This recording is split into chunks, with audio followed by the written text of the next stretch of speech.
बल्कि मुफरदात की डेफिनेशन पढ़ी अभी, ठीक है। और आपने सबक के अंदर यह भी पढ़ लिया कि रुफ़े मुफरदात कितने हैं और किस हरफ को कितने हरूफ ऐसे हैं कि जिनको 5 उंगली के बराबर लंबा किया जाएगा, कितने हरूफ ऐसे हैं कि जिनको 1 उंगली के बराबर यानी 1 अलिफ के बराबर लंबा किया जाएगा, कितने हरूफ ऐसे हैं कि जिनको बिल्कुल भी लंबा नहीं किया जाएगा। ये आपने पढ़ भी लिया और इसको नोट भी कर लिया। अभी हमारा सबक है नुक्तों का, ठीक है।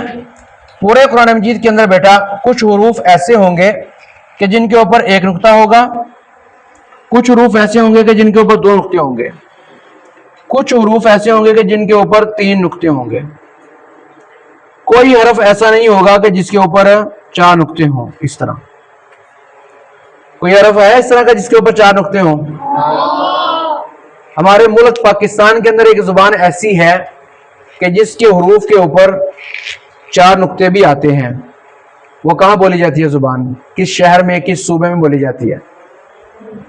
कल सोच के आना, कल इस पे रिसर्च करके आना, ठीक है। कौन सी जुबान ऐसी है कि जिसके हरूफ के ऊपर 4 नुक्ते आते हैं? ये कल आपका काम है, कल आपने देख के आना, ठीक है।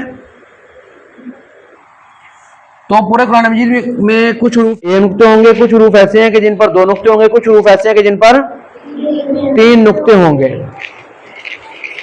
जो 1 नुक्ता है बेटा वो हरूफ के ऊपर भी आएगा, हरूफ के नीचे भी आएगा।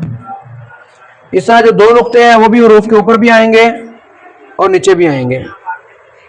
जो 3 नुक्ते हैं वो सिर्फ हरफ के ऊपर आएंगे। कोई हरफ ऐसा नहीं है कि जिसके नीचे आए, कोई हरफ ऐसा नहीं है कि जिसके नीचे 3 हरफ आए, ठीक है। पूरे कुरान मजीद में कुछ हरूफ के ऊपर 1 नुक्ता होगा, कुछ हरूफ पर 2 नुक्ते होंगे, कुछ हरूफ पर 3 नुक्ते होंगे।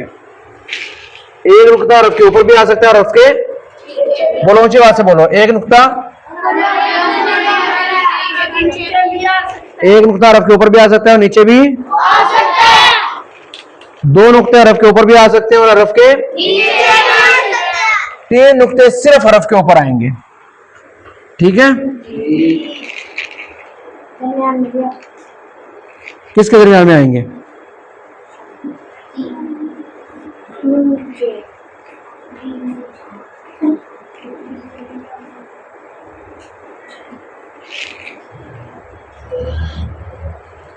ठीक है बेटा, ये देखो 1 नुक्ता हरफ के ऊपर भी है और हरफ के नीचे भी है। ये समझ लो कि ये हरफ है, ठीक है। 1 नुक्ता हरफ के ऊपर भी है और नीचे भी है, 2 नुक्ते हरफ के ऊपर भी हैं और हरफ के नीचे भी हैं।